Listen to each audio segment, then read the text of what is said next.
Hey guys, welcome back to my channel. Are you looking for something you could do when you feel bored and you don't want to hear your mom saying, well, just go clean your room or do the dishes? Who wants to hear that, right? And today I'm going to show you 5 things you can do when you feel bored during the summer break, winter break, or, well, you can just do them whenever you feel bored. They're all super fun and super addicting because they're just so fun and you can't stop playing around with all that. Give this video a thumbs up if you want to see more videos about what you do when you feel bored. You guys seem to really enjoy them, so give this video a thumbs up so I know you're still interested in them. And if you don't follow me on my social media yet, you should definitely follow me on Snapchat, Twitter, or Instagram so you can see what I do behind the scenes and little sneak peeks into future videos, so you don't want to miss out on that. And now let's get started.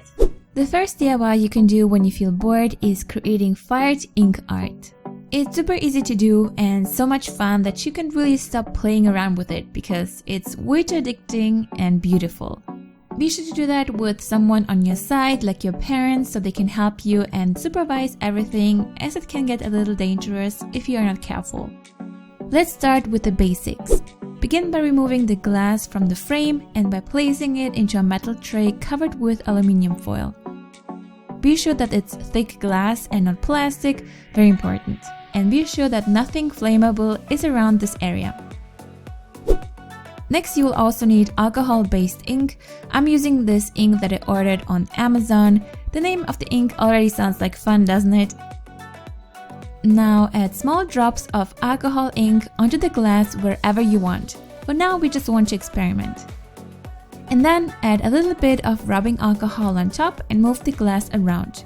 This way the alcohol distributes and creates an interesting design with the ink.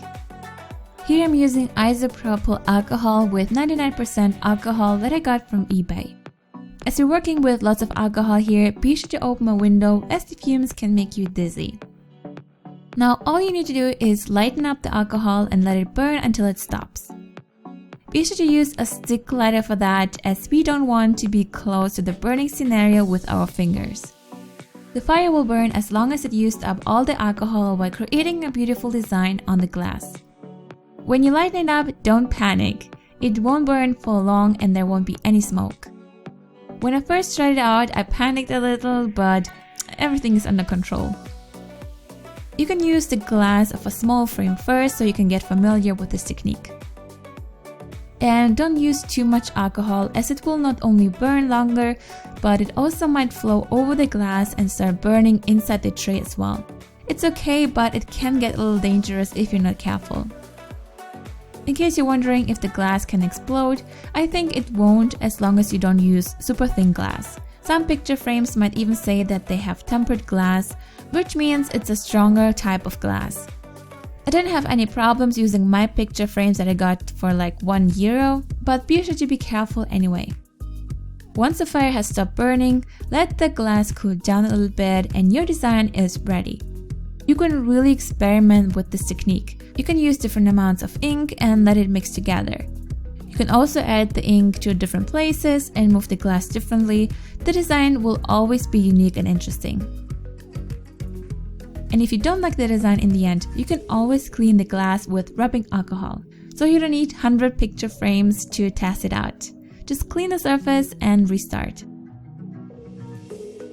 As you can see, I got really into it and I couldn't stop experimenting because it was so much fun and because I wanted to figure out the best way to create a pretty design. What I found out is that you can get really pretty designs by building up the ink on the glass. So basically you want to start with a small amount of ink, maybe even just one color, and then let it burn into a thin layer. And then you can add another color and do the same thing. This way the ink doesn't blend into each other and doesn't build up too much immediately, so this way you kinda can control where you want the ink to go. Also, I would recommend using a small amount of ink, as whenever I use too much, the ink just burns into a dark, thick crust. It can look great when it's not too thick, but if you use too much ink, it won't be as pretty. Also, if you use gold colored ink, I would recommend adding it after you created a few layers below, because I found that if you add the gold colored ink directly to the glass, the end result doesn't look that pretty because the ink kind of looks like you smeared it over the glass and not even evenly. I don't know why, but I guess the pigments inside are a little different. That's why it was a little difficult to create an even result. But it worked really well once I started adding the gold colored ink on top of the other layers. And once again, if you don't like the design or just a part of it, you can just use a tissue paper soaked with rubbing alcohol and then wipe it off. Just enjoy the process and have fun. You can turn the glass around from time to time to see if you're happy with the design or not and just play around with it. When you're happy with the design and the glass has cooled down, all you need to do now is place the glass back inside the frame with the burnt side looking inside the frame. And then you can add a white sheet of paper on top, add the rest of the frame and close it.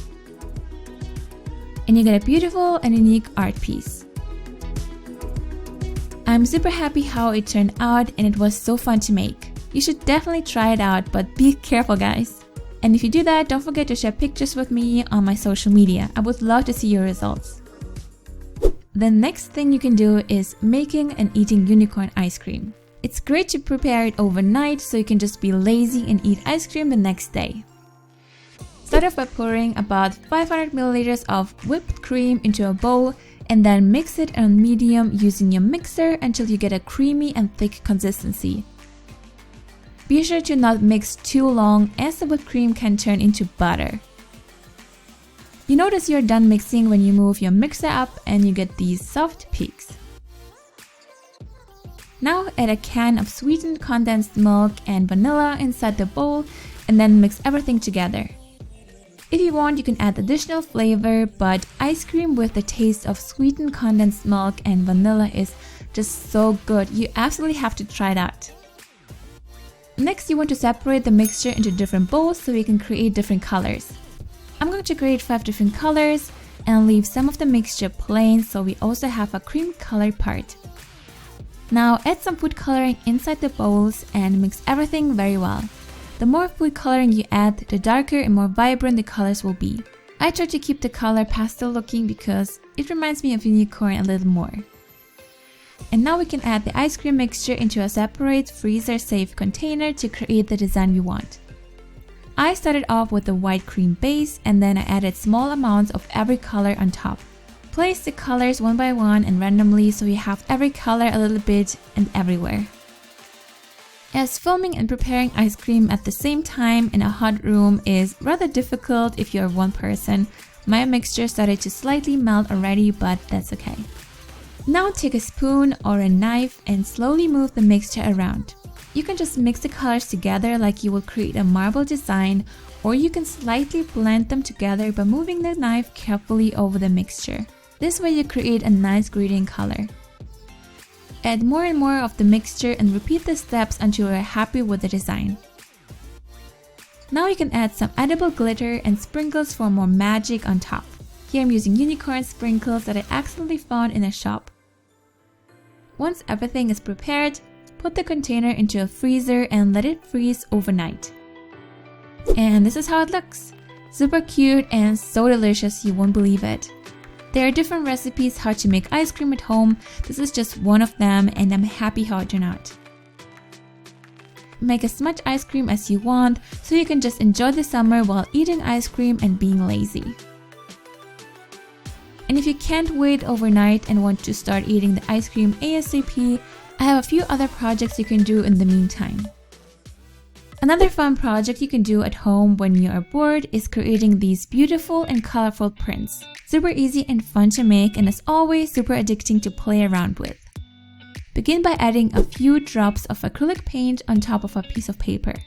You can use any color you want. And then use a thick tag or an old card and move it over the paper while distributing the paint. And you get a super fun and pretty pattern. But that's not all. You can really play around with it and create unique designs. You can move the card into different directions, even just move it around in a circle to create a fun pattern. The card will also have a lot of leftover paint that you can use as well. Simply hold the card slightly down and repeat the steps. You will be surprised how fun it is and what awesome designs you can create. And once the paint has dried, you can use a black or white pen or any color you want and add more details on top. Sometimes random blobs of paint can remind you of something. This pattern, for example, reminded me of feathers, so I doodled some lines on top to make it look a little more obvious. And this pattern reminded me of a wizard that creates some kind of magic wave, I don't know. If you ever try this, I would love to see your designs. And yeah, as always, I couldn't stop and created so many designs, but it shows how much fun and addicting it is. But if you don't have acrylic paint, you can use simple pens to create 3D illusions on paper. I will show you 2 simple ways that you can use for almost any shape. Start off by drawing a circle, and then add horizontal lines around it but leaving the circle empty. Now for the first technique, all you have to do now is connecting the lines that lay across of each other together but with a small curve like so. This technique makes the circle a little more 3D, but it works even better if you trace your hand, for example, and repeat the steps. You might even heard about this technique before. It's just really fun and you can really play around with it and use different shapes for that. Now let's move on to the second technique for now. First, divide the circle in half vertically and horizontally. And then begin drawing curves from one of the outer points, mimicking the 3D shape of a ball. So the more you move to the side, the bigger the curve. Start at one point of the line and then draw the curve and then end the curve on the other side of the line. Do this on the left and right side of the circle like so, and then turn the page around to do the same again. This way you get this 3D grid on top of the circle. To emphasize the effect, you can also add vertical lines to the background and we are ready to color everything in. For the first version, you can use different colors and just add them one by one or randomly, however you prefer. When you color one of the strips, be sure to also color the inside of the circle. It should kind of look like a carpet with something underneath. To create a shadow around it, you can use your pen with the same color again and add another line around the circle to make the shade darker. And for the second design, I went for a chest design, so I colored every square one by one using 2 different colors. I did the same thing on the background and on the circle itself. And now if you want, you can use a black pen and trace everything to just emphasize the 3D effect. I created this drawing rather quickly, but if you're bored and have lots of time, you can just relax and focus on coloring and outlining everything. But I would recommend using some other colors that are not that bright and vibrant, or otherwise it can make you dizzy looking at it the whole time, I think. But nevertheless, it's really fun. By using these basic techniques, you can really play around with different shapes and designs. The second version is more 3D because it just works way better with a circle or ball, but the first technique can also work for anything else. Just try it out and have fun. The last DIY I have for you guys today is also super fun to make and it's perfect for summer. If you feel bored, you can create these cute ice cream candles. They're easier to make than it looks and you don't even need any fancy molds for that. Let's start with creating delicious looking scoops of ice cream. It's so simple you won't believe it. Start off by melting some candle wax. Here I'm using simple white tea candles because it's cheaper and you can also color it into any color you want. But of course you can also use candles that are already colored. To melt the wax, place the bowl inside a pot filled with hot water so the wax can slowly melt inside the bowl. And once the wax is completely melted, you can color it. To color the wax, I wanted to try out this wax colorant, but you can also use a tiny little amount of crayons, but not too much. And if you want your candles to smell a certain way, you can add some fragrance as well. Here I'm using some essential oil. Now to create the perfect consistency for our scoops, add the melted wax into a bowl and then mix the wax with a fork or a whisker until you get the fluffy consistency. In the beginning, you won't see any difference because the wax will be way too hot in the beginning, so wait for a little bit and then start mixing. I would recommend doing that in stages. Whip it a little bit and then let it cool down and then repeat. Or otherwise you will have to spend a lot of time whisking everything. Once you get a nice fluffy texture that can hold its shape, we are done mixing. Now you can use an ice cream scooper as you would normally do that with ice cream. If you notice that it doesn't hold its shape, just place the wax back into the bowl and let it cool down a little longer and then try it again. As we want to use these scoops of ice cream as candles, use a skewer and poke holes in the center. This way we can pull through the wick once we have everything prepared. Create as many scoops as you need and in any color you want. Don't worry burning your fingers, at this point the wax will be already cooled down by a lot and it will only just be warm. I went overboard again because it was way too fun.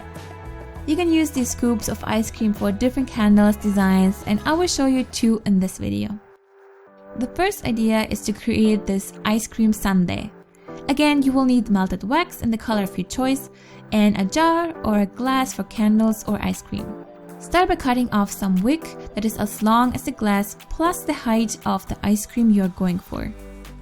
Next, you want to attach the wick to the bottom of the glass. You can use super glue or hot glue. The top of the wick you can wrap around the skewer and place it on top. Now once the wick is attached, you can pour in melted candle wax on top and stop at the amount you're happy with. Make sure that the wax is not too hot or it will melt the hot glue and the wick will just detach. And then let it cool down for now. But you can also create a cute ice cream muffin. This time you will need silicone cupcake molds or just paper cups and brown colored melted wax. Pour it into your mold and let it cool down. For now we don't need a wick. Here the wax looks really dark, but it will get a lot lighter once it has cooled down. If you want to add some candle wax that looks like whipped cream, it's very simple. You just need to prepare the wax the same way as we did for the scoops, and then you can place some of the fluffy texture on top. I placed some of the white wax on top of the ice cream sundae that was already cooled down a little, and then I placed one of the scoops on top by pulling the wick through the hole. For this step I used a skewer to help me push the wick inside. Do it slowly and carefully until you pull through the whole wick. And once our muffins have cooled down a little, we can place the scoops of ice cream on top as well. Next, take a skewer again and poke through both layers. And now you can repeat the steps as for the ice cream sundae. As the muffin part is still warm in the middle, you can easily push the wick inside. This way it will cool down with the wick inside and hold everything together.